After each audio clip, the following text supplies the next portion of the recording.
Wow, ang aso iniwan ng amo. Pati plastic na kutsara kinakain na niya, oh.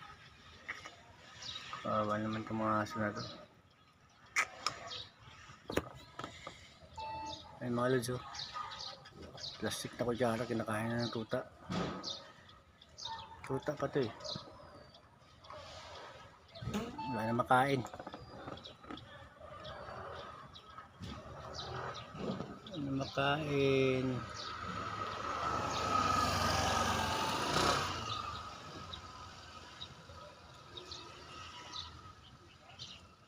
Pinapakain ko lang to ng tira-tira ko eh.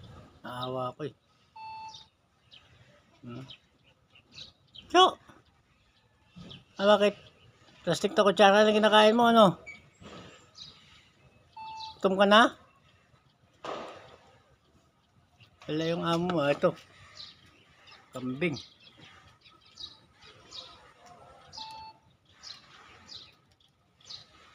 Ay, naku, daming ano dito, hayop. Sinuwag. Sinuwag.